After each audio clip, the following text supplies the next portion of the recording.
একবার আল্লাহর রাসূল হযরত আবু হুরায়রাকে মালে গনিমতের পাহারাদারির দায়িত্ব দিয়েছেন রাতের বেলায়, যে গনিমতের মাল পাহারা দিস। রাতের বেলায় চোর আইছে, উনি চোর রে ধরে ফেলাইছে। চোরা কয়, হায় হায়, ঘরে মানুষ না খায় রইছে, বাচ্চা কাচ্চাগুলা কানবার লাগছে, বিপদে পড়ে চুরি করতে আইছি, আমারে মাফ করে দাও, আর জীবনে কোনোদিন চুরি করবো না। হযরত আবু হুরায়রা চোর রে ছাইরা দিছে। ফজরের নামাজের সময় আল্লাহর রাসূল বলে, আবু হুরায়রা, রাত্রে যে চোর আইছিল এর খবর কি? কয়রে তো ছেড়ে দিছি। ছাড়ছো কে রে? কইলো আর কোনোদিন চুরি করবো না। খুব বিপদে পড়ে আইছে আল্লাহর নবী।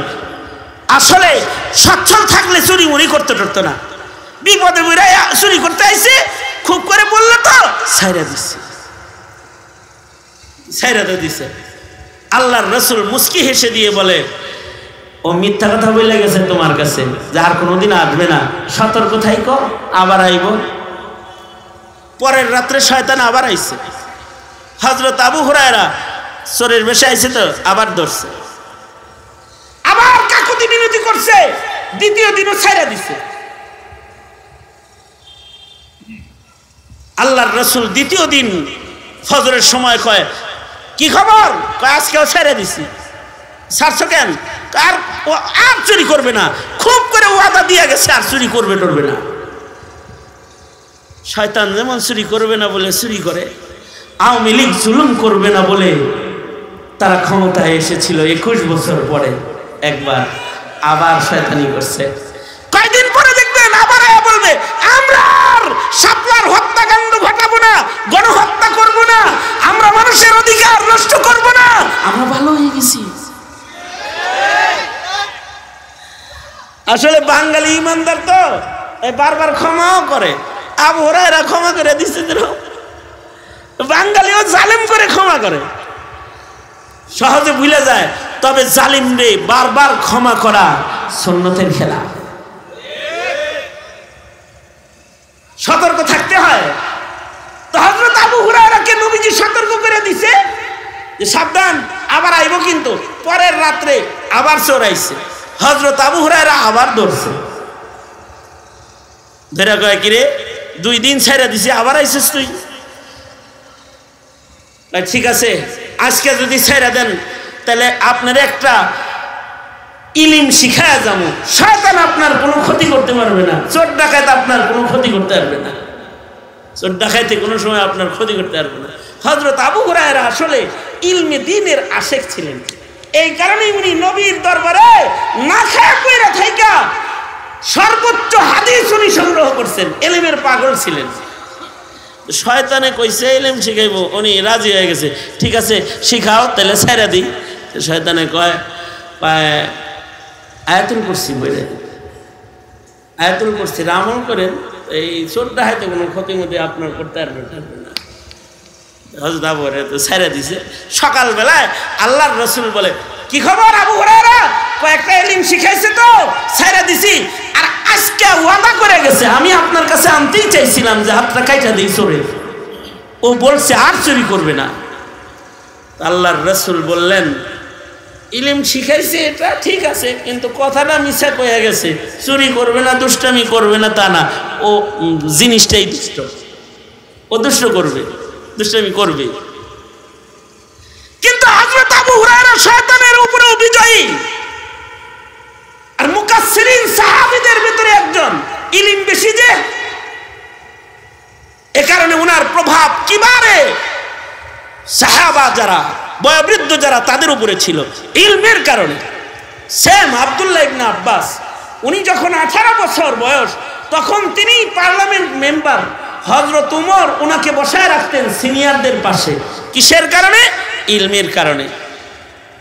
কেউ কেউ বলে, উমর এই ছোট্ট 18 বছরের মানুষটারে আমাগর লগে বুড়াগর লগে বহায় থানকে, ওর কাছে ইলম আছে, ওর কাছে ইলম আছে, এই কারণে বসায় রাখি, আমরা ভুল করলে পরে ও লুকমা দিতে পারি।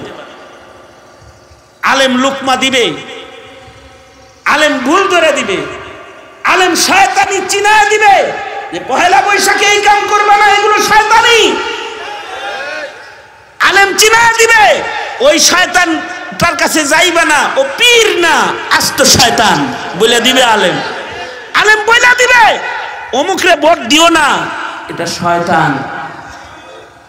আলেম মানুষের ভুল ত্রুটি খুলে দিবে, আলেম খারাপকে শনাক্ত করে দেখা দিবে, কারণ তার কাছে ইলম আছে। এ কারণে শয়তান আলেমকে বেশি ভয় পায়। শুধু শয়তান আলেমরে ভয় পায় তা না, মানুষের ভিতরে যেগুলো শয়তান এগুলো আলেমরে ভয় পায়। এ কারণে শেখ হাসিনা মুফতি আমিনের নাম শুনলে পরে পানি পান করতো কয়েক গ্লাস, আর এই শেষ সময়ে এসে মামুনুল হক নাম শুনলেও পানি খাইতো। এই কারণেই মামুনুল হকের নাম সংসদে পর্যন্ত উচ্চারণ করছে। কত টেনশনে যে ছিল একটা আলেম লইয়া, কারণ শয়তানের সাথে আলেমের সাথে দুশ্মনী। আর মানুষের ভেতরে যারা শয়তান তারা আলেমদেরকে পাত্তা দেয় না। সমাজে যাদেরকে দেখবেন এরা আলেমদেরকে বৃদ্ধাঙ্গুলি দেখায়, আলেমদেরকে অপমান করে, তাদেরকে চিনে রাখবেন, ওগুলো হলো মানুষ শয়তান, মানুষ শয়তান, যাদের কাছে মৌলবীর সাথে সম্পর্ক নাই, আলেমের সাথে সম্পর্ক নাই, মানুষ শয়তান। হযরত আবু হুরায়রা ইলমের কারণে শয়তানের উপরেও বিজয়ী ছিলেন। আর এই আবু হুরায়রার মেয়ের জামাই ছিলেন সাঈদ ইবনে মুসাইয়িব রাহমাতুল্লাহি আলাইহি।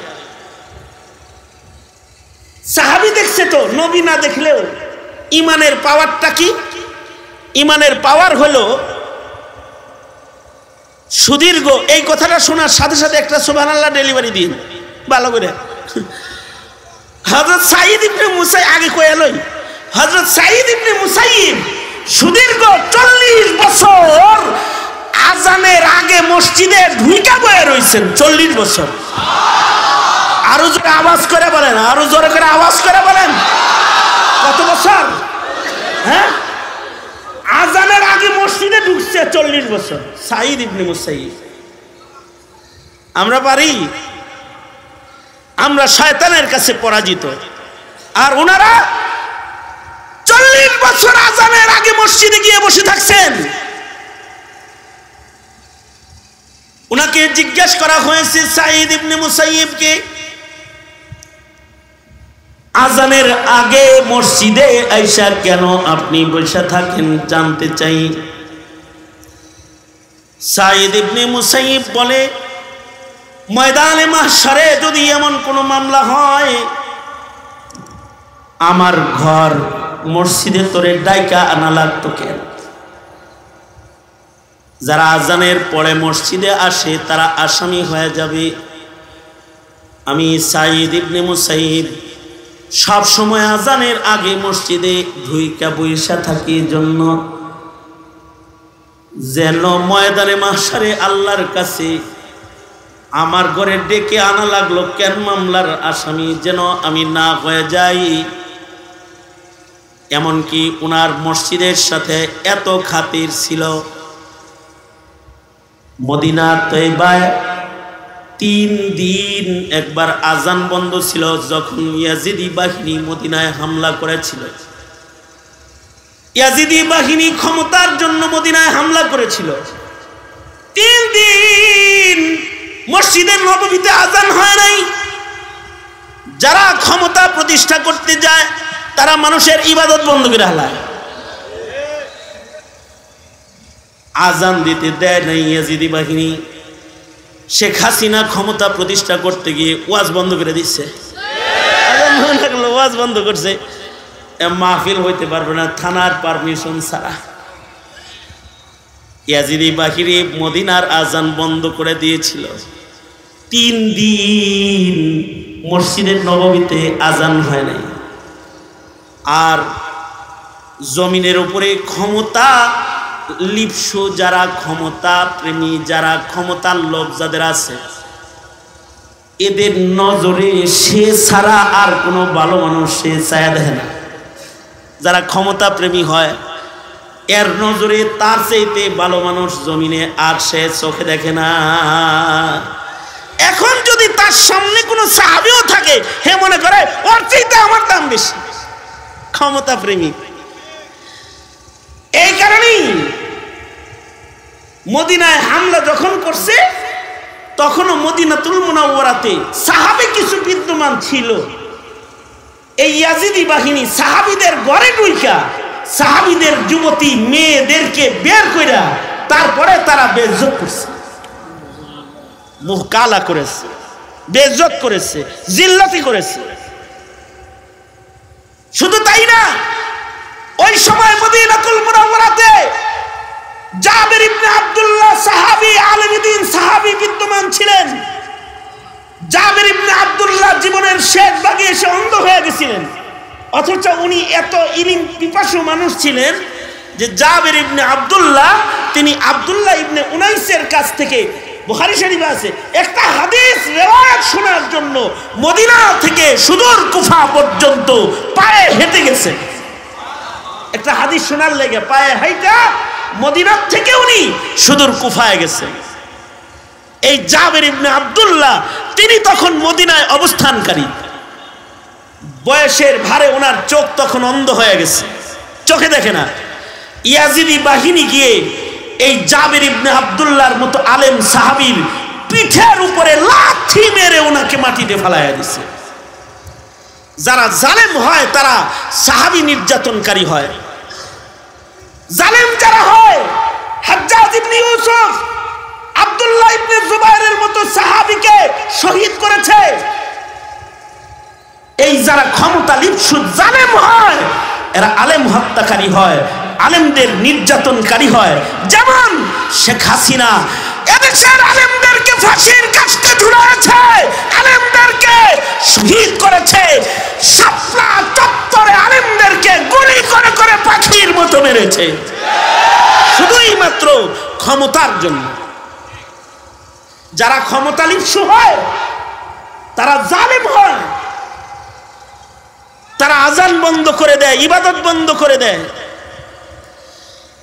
বাংলাদেশ মুসলমানের দেশ, এই দেশে ক্ষমতার চেয়ারে বসে থাকতে গিয়ে যারা মুদির দালাল হয়ে আজান বন্ধ করে কুলুলু চালু করতে চায়, বাংলাদেশ মুসলমানের দেশ, এই দেশে যারা আমেরিকার গোলামি করে এদেশের মুসলমানদের মুসলমানিত্ব নষ্ট করে সেবার নামে কুসংস্কৃতিকে জমিনে ইস্টাবলিশ যারা করতে চায়, যারা তাকওয়া তাহারাতের কবর রচনা করে বাংলার মাটিতে সমকামিতার কথা যারা চালু করতে চায়, তাদেরকে চিনায় দিলে চিনে রাখবা, এই বাটপারদেরকে ক্ষমতার চেয়ারে দিবা না, বাটপারদেরকে দিবা না।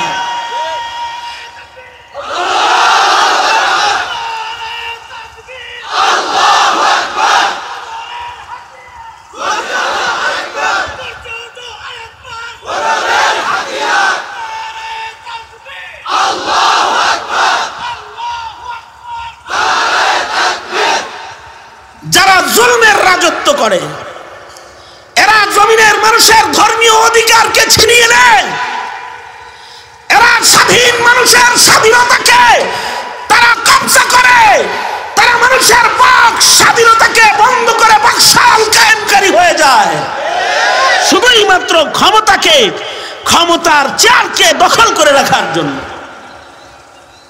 এই ইয়াজিদি বাহিনী গিয়েছিল মদিনা, যায় মসজিদে নববীর আজান বন্ধ করে দিচ্ছে। কয়দিন আজান হয় নাই মদিনায়? 3 দিন মদিনা শরীফে আজান হয় নাই। আশ্চর্য বিষয় হলো, আমি যেই কথাটা বলার জন্য এই পটভূমি টানলাম সেটা হলো, মসজিদে নববীতে তখন কেউ না থাকলেও মসজিদে নববীতে তখন সাঈদ ইবনে মুসাইয়িব মসজিদে 3 দিন নামাজ পড়ে পড়ে মসজিদে নববীর কান্না বন্ধ করে। আল্লাহু আকবার কাবীরা। মুসল্লি ওই 3 দিনও মসজিদে আছে, মুসল্লির নাম সাঈদ ইবনে মুসাইয়িব। তবে উনি মসজিদে 5 বেলা নামাজ পড়েন ঠিক, কিন্তু আজান দেন না। আজান দেন না কেন? কারণ আজান দিলে যদি আবার ওরা মনে করে যে এই ভালো মানুষ তো ভিতরে আছে, এটারও দর, এ কারণে উনি পাগলের অভিনয় করে আর টাইম মতো নামাজ পড়ে।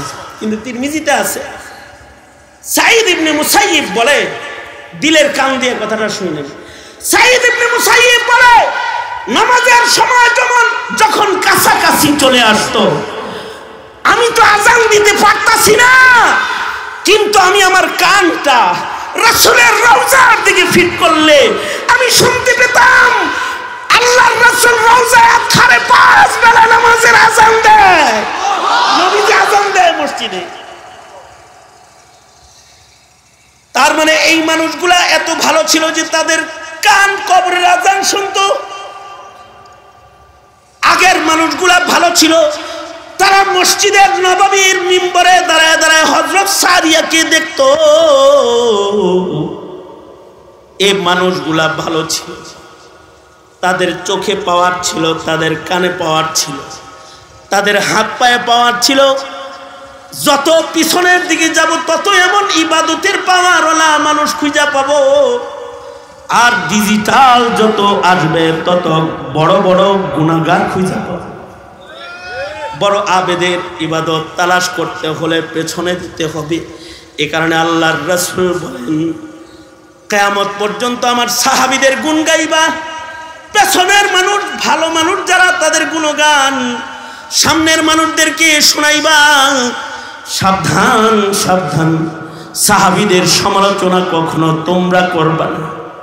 আল্লাহ আল্লাহ ফি আসহাবি লা তাত্তাখিযুহুম গরাযাম মিন বাদি ফামান আহাব্বাহুম ফাবিহুব্বি আহাব্বাহুম ওয়া মান আবগাদাহুম ফাবিবুগযি আবগাদাহুম ওয়া খায়রুল কুরুনি কারনি সুম্মাল্লাযীনা ইয়ালুনাহুম সুম্মাল্লাযীনা ইয়ালুনাহুম। তার মানে হলো 2019 সাল, 20 সাল, 21 সাল ভালো ছিল, তখন ভালো মানুষ বেশি ছিল। তখন জমিনের উপরে শাইখুল ইসলাম আহমদ শফি বাঁচা ছিল, তখন আল্লামা জুনায়েদ বাবুনগরী বাঁচা ছিল, তখন নূর হোসেন কাসেমি বাঁচা ছিল। আরো পিছনে যাব, শাইখুল হাদিস আল্লামা আজিজুল হক বাঁচা ছিল। আরো পিছনে যাব, হাফিজি হুজুর বাঁচা ছিল। আরো পিছনে যাব, আশরাফ আলী থানভী বাঁচা ছিল জমিনের পরে। আরো পিছনে যাব, হাজী ইমদাদুল্লাহ মুহাজিরে মক্কি বাঁচা ছিল। আরো পিছনে যাব, নূর মোহাম্মদ জানজানবী বাঁচা ছিল। এভাবে যত পিছিয়ে যাব তত ভালো ভালো মানুষের সন্ধান পাইতে থাকবো। আর যত সামনে বাড়বো তত ভালো মানুষের সংখ্যা কমতে থাকবে। কিয়ামতের পূর্ব মুহূর্তে জমিনের উপরে একটা মানুষ এমন পাওয়া যাবে না যে বলবে আল্লাহ আল্লাহ আল্লাহ আল্লাহ। এতটুকুন বলার মানুষ তালাশ করে পাওয়া যাবে না। আল্লাহ তাআলা তখন বলবে, দামি প্রাসাদ, দামি সাজে সজ্জিত ডিজিটাল পৃথিবী আর রাখার কোনো প্রয়োজন নাই, কারণ পৃথিবীতে আল্লাহ বলনেওয়ালা একজন ভালো মানুষও নাই। ও জিবরাইল, ও ইসরাফিল, বাঁশি বাজায় দাও, এবার কিয়ামত হয়ে যাবে। ভালো মানুষ কমবে তো কিয়ামত হয়ে যাবে। ভালো মানুষদের কিছু কোয়ালিটি আল্লাহ তাআলা বলেন, আমার নবীর যুগের ভালো মানুষদের কিছু গুণ। মুহাম্মাদুর রাসূলুল্লাহ ওয়াল্লাযীনা মা'হু আশিদ্দাউ আলাল কুফফার ওয়াল্লাযীনা মা'হু আশিদ্দাউ আলাল কুফফারি রুহামাউ বাইনাহুম তারাহুম রুকআন সুজদাই ইয়াবতাগুনা ফাদলাম মিনাল্লাহি ওয়া রিদওয়ানা সীমাহুম ফি ওজুহিহিম মিন আসারিস সুজুদ। আল্লাহ তাআলা নবীর যুগের সাহাবীদের কিছু ভালো গুণ বর্ণনা করতেছেন। সাহাবীদের একটা ভালো গুণ হলো আশিদ্দাউ আলাল কুফফার আর রুহামাউ বাইনাহুম। আগের যুগের মুমিন তারা ভালো ছিল আল্লাহর কাছে, এই কারণে যে তারা কাফিরের সাথে ছিল, তারা শক্ত, আর নিজেরা নিজেরা ছিল একে অপরের ভক্ত। রুহামাউ বাইনাহুম, নিজেরা নিজেরা আপোষে ছিল, শির ও শক্কর, চিনি আর দুধের মতো। আর কাফেরদের সাথে ছিল তারা দুর্বার, বিদ্রোহী, বিপ্লবী, মুজাহিদ। জমানা কত বদলাইছে যে তারা ছিল কাফিরের সাথে শক্ত আর একে অপরে ছিল একে অপরের ভক্ত। কারণ মুসলমানিত্বের ভালোবাসার পূর্ণতা তাদের ভেতরে ফুটে উঠত। এত পরিবর্তন ১৫০০ বছরে হয়েছে যে এখন মুসলমান হয়েছে কাফেরের ভক্ত, আর নিজেরা নিজেরা হয়েছে ভয়ঙ্কর শক্ত, নিজেরা নিজেরা। তাছাড়া আজকে গাজার মুসলমানদেরকে ইসরাইল নিঃশেষ করে দিয়েছে, শেষ অবস্থানটুকু তাদের বাকি রাখছে না। মাসুম মাসুম নারী ও শিশুর উপরে বোমা মেরে তাদেরকে মাটির সাথে মিশিয়ে দিতেছে। এই সময়ও ইসরায়েলের চতুর্দিকে যেই পরিমাণ মুসলমান বসবাস করছে, যদি খালি নিজেরা নিজেদের ভক্ত হইতো, তাহলে ইসরায়েলের চতুর্দিকে অবস্থানরত মুসলমানরা যদি শুধুই মাত্র মুখের থুথুটা খালি নিক্ষেপ করত, মুসলমানের থুতুতে ভেসে ইসরায়েল সাগরে নিক্ষিপ্ত হয়ে যেত আরব সাগরে। কিন্তু মুসলমান এতটুকুন ভক্তি নিজেদের ভেতরে নিজের মোহাব্বতকে প্রকাশ করতে পারে নাই, যে কারণে তারা নীরবতা পালন করেছে। আর মুসলমানদেরকে কাফেররা ঐক্যবদ্ধভাবে নির্যাতন চালাচ্ছে। বাংলাদেশ সেম, বাংলাদেশ দেশের মাটিও মানুষ তথা এদেশের জনগণের ভক্ত না হয় আজকের ক্ষমতাসীন যারা, তাদের কেউ হয়ে যায় মোদির ভক্ত, কেউ হয়ে যায় আমেরিকার ভক্ত, কেউ হয়ে যায় চায়নার ভক্ত, এক একজনের ভক্ত হয়ে যায়। দেশের মানুষের দিকে না তাকিয়ে তখন ভারতের স্বার্থকে দেখা শুরু করে, অথবা আমেরিকার স্বার্থকে দেখা শুরু করে। কাফেরের সাথে হয় দোস্তি, আর আপোষে হয় বিবাদ আর দ্বন্দ্ব আর কলহ।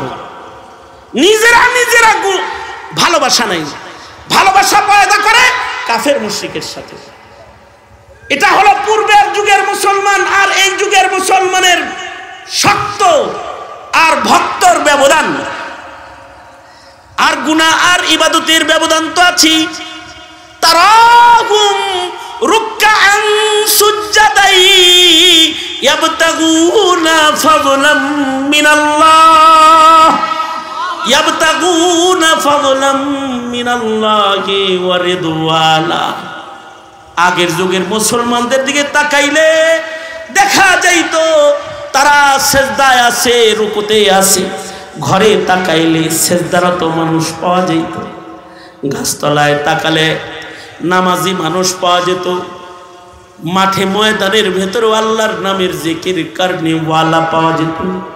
তার মানে তারা রুকু সেজদা ইবাদতের মাধ্যমে আল্লাহ পাকের দয়া, আল্লাহর ফজল, করুণা, মায়া, মমতার সন্ধান তারা করত। তারা ছিল ইবাদতের মাধ্যমে রবের করুণা ভিখারি, রবের রহমত ভিখারি। আর আমরা উল্টা, আমাদের দিকে তাকাইলে, এখন মুসলমানের দিকে তাকাইলে দেখা যায় মুসলমান পাপাচারী মত্ত। চিপা চাপায় তাকাইবেন তো ইবাদত করতে, কাউরে দেখবেন না, দেখবেন গুনায় মত্ত।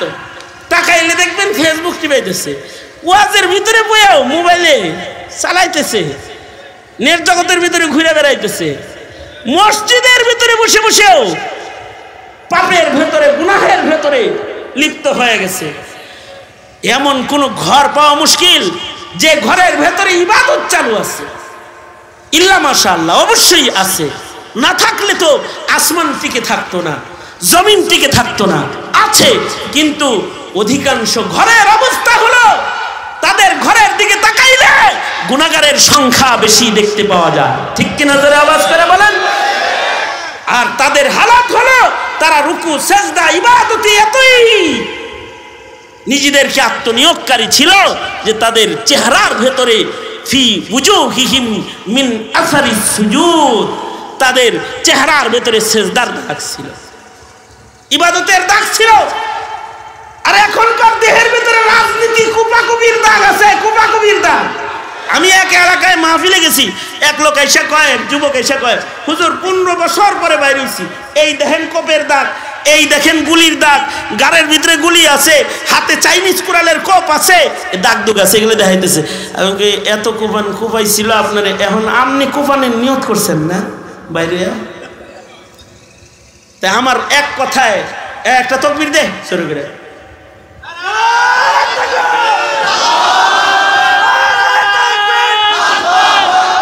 আরো জোরে।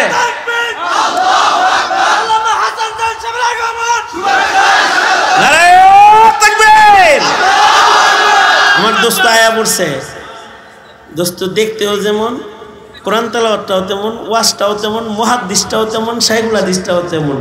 দোস্ত আমার একটাই, এক পিস, মিসাল তালাশ করে পাওয়া যাবে না। আলহামদুলিল্লাহ বলেন, আলহামদুলিল্লাহ বলেন। এই আমার শেষ কথা, এই ফিনিশিং শেষ কথা হইল, গেছি এক এলাকায় যা দেখি কি কোপের দাগ, গুলির দাগ, এটি দেখায়। তা আমি বললাম যে এতগুলি দাগ দেখাইতেছেন কি, এগুলি দেখায় নিজে আবার খুবাখুবি করার নিয়ত করছেন নাকি? না। আমি বলতে এবার পথ পাইছেন? কি কল হুজুর, পথ পাবো না মানে?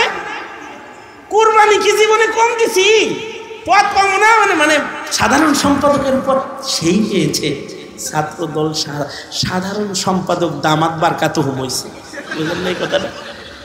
কারণ অনেক কুপাকুপি জীবনে করছে, তো পথটা তারই।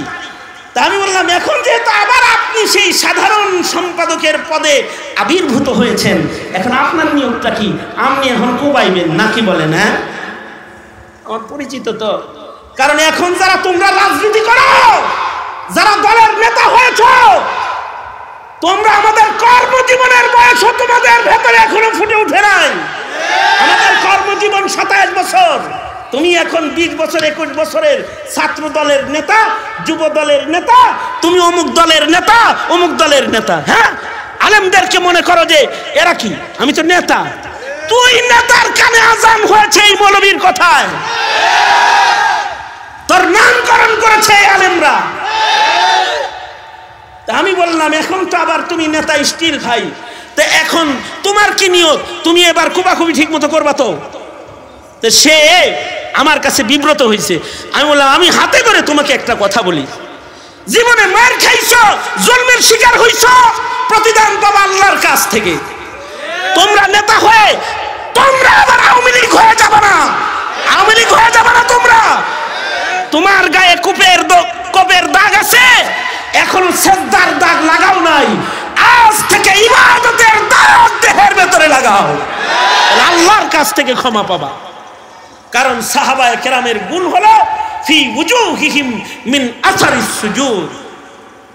সুতরাং আমরা আমাদের জীবনে যদি নাজাত পেতে চাই, আমাদের ভেতরেও লাগবে ইবাদতের দাগ, ইনশাআল্লাহ বলেন। আরো জোরে বলেন ইনশাআল্লাহ, জোরে করে বলেন। শুকরিয়া হলো আপনাদের এলাকার নেতৃস্থানীয় যারা, তারা লম্বা সময় বসে বয়ান শুনেছে। আমার মনে হয় যে আমার বাম পাশে ডান পাশে যারা বসে রয়েছে এরা নেতা সব। আমি কিছু কথা যে ওনাদেরকে শোনাইতে পেরেছি, কারণ আমি তো 1 বছর জেলখানায় ছিলাম। হাসিনার স্টিম রোলার আমার উপরে চলেছে তো 1 বছর, সুতরাং আমার কথা তাদের শোনার দরকার ছিল। আমি আবেদন জানাবো এলাকার কোন আলেম উলামা তথা ওয়াজ মাহফিল তথা ইসলামী কার্যক্রম, এই সকল জায়গায় যদি এই নেতাদেরকে কখনো নেতৃত্বের ভূমিকায় তারা নাও ডাকে, তাদের সান্নিধ্যে শরবত দিতে যায় এভাবেই বসে থাকবেন আপনারা। এই নামের দরকার নাই আপনাদের, সব জায়গায় নাম লাগে না। রাজনীতি করতে পোস্টারে নাম লাগে, কিন্তু ইবাদত করতে পোস্টারে নাম লাগে না। আলেমদের নাম থাকবে, আপনারা শ্রোতা হয়েই বসে থাকবেন। এই আদর্শ আপনাদের ভেতরে আমরা দেখতে চাই, কারণ এই আদর্শটা পেছনের যারা রাজনীতি করছে, আওয়ামী লীগের জুলুমের রাজনীতি যারা করেছে, তাদের রাজনীতি আর আপনাদের রাজনীতির ভেতরে ব্যবধান। ধন্যবাদ জানাই, পোস্টারে নাম নাই, এদের কারণ নাম নাই, আয়া বয়ে রয়েছে। শুকরিয়া। এরা বিপ্লবী হলে এদেশের অন্যায় কার্যক্রম বন্ধ হয়ে যাবে ইনশাআল্লাহ। কারণ এই ছাত্র বিপ্লবের মাধ্যমেই হাসিনা এদেশ থেকে বিদায় নিয়েছে, ঠিক কিনা? হ্যাঁ, উলামায়ে কেরামের কোরবানি আছে আর যুবক সমাজের মেহনত আছে। আল্লাহ তাআলা কবুল করুক। আমার দোস্ত এসে পড়েছেন, দোস্তকে আপনাদের কাছে আমানত আর আপনাদেরকে দোস্তের কাছে আমানত দিয়ে আমরা সকলে পিছনের যুগের খাঁটি মুমিনদের নকল করব, এই নসিহাটা আপনাদের সামনে রেখে আমি আমার সংক্ষিপ্ত কথা এখানেই শেষ করছি। जो कुछ हुआ या रब तेरे करम से हुआ, जो कुछ होगा तेरे करम से ही होगा। একটা লোক যদি নড়াচড়া করছেন, মেলা বন্ধ করে ইওয়াজ, একটা লোক যদি, একটা ছাত্র তলবেনও যদি নড়াচড়া করছেন, আপনারা মেলার পক্ষের লোকের রূপান্তরিত হবেন। কোনো নড়াচড়া নেই, চুপচাপ বসে থাকবেন, আখেরি মোনাজাত করে পঙ্গপালের মতো একসাথে যাবেন ইনশাআল্লাহ। বলেন আল্লাহ কবুল করেন। আসসালামু আলাইকুম ওয়া রাহমাতুল্লাহ। ধন্যবাদ আল্লামা খালিদ সাইফুল্লাহ আইয়ুবী সাহেবকে এতক্ষণ পর্যন্ত গুরুত্বপূর্ণ আলোচনা পেশ করার জন্য। মুআজ্জাজ হাজিরিন, আমাদের মাঝে এসে উপস্থিত হয়েছেন আজকের এই মাহফিলের আরেকজন বিশেষ